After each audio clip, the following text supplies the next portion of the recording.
Gary Oldman is hands down the greatest actor that's ever lived, full stop. That's Tom Hardy. Jessica Chastain says Gary Oldman is who we all want to be when we grow up as actors.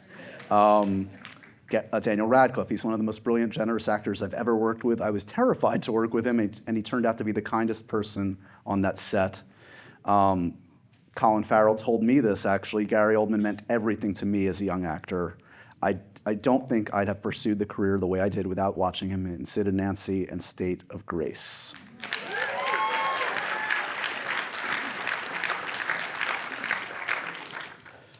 You've heard these things before. I'm sure these actors have said this to you. What do you tell them? I'm sure they're looking to you for some wisdom. What do you say when they ask you for the secret code to a life well lived as an actor? Well, when I worked on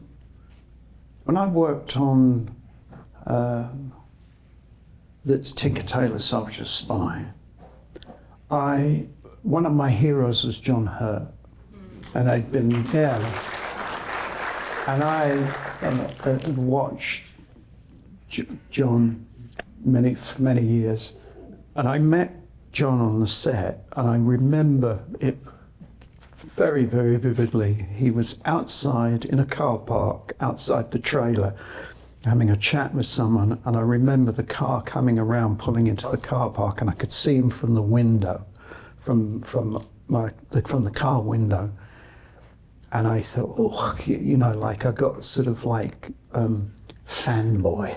It was like, and I was so thrilled to work with him, and so. And he was a great raconteur, told amazing stories, and so it was a real gift to have worked with him. And I've worked with some I've been lucky. I've worked with some very, very talented people, including Tom Hardy, who you mentioned, have you seen Mobland? Fabulous in it. Fucking hell, he's fantastic in it. And I've worked with Christian Bale, and a lot of really talented people over the years, different actors that I've worked with. But John always talks about being a link in a chain. Right. And I think I like watching good acting, I like sitting there sometimes watching an actor and thinking, damn, I couldn't do that. Like, what they're doing is really amazing.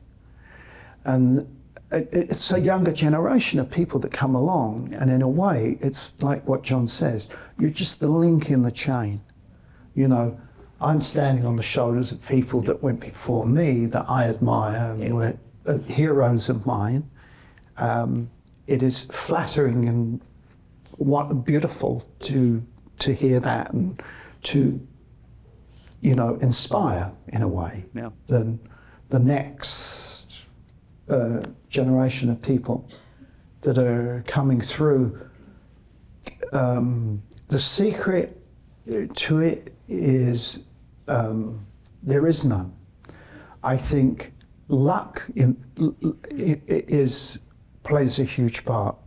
I came onto the scene at a certain time, in a certain era. Was fortunate to do Sid and Nancy and Prick Up Your Ears back to back, literally, and that was it wasn't engineered, but in a way it was like a show reel. I could be a punk rocker and I can play a homosexual playwright, and so that's luck.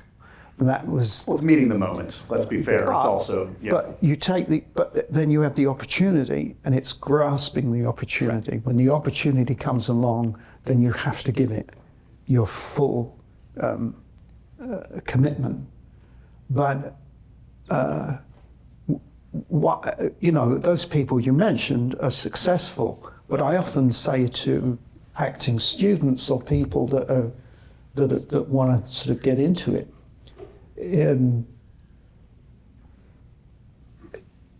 it's if you've got a plan B.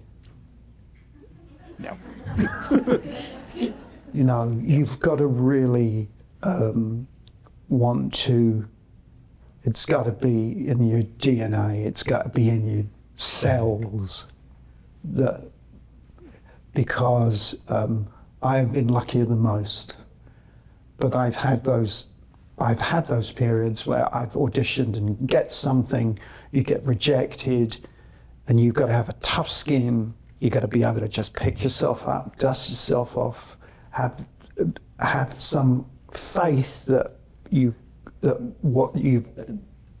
can contribute, that you have something, and you keep just going forward, and often, and it is what I call, it's going back on stage after 37 years. Move towards the fear. Yeah.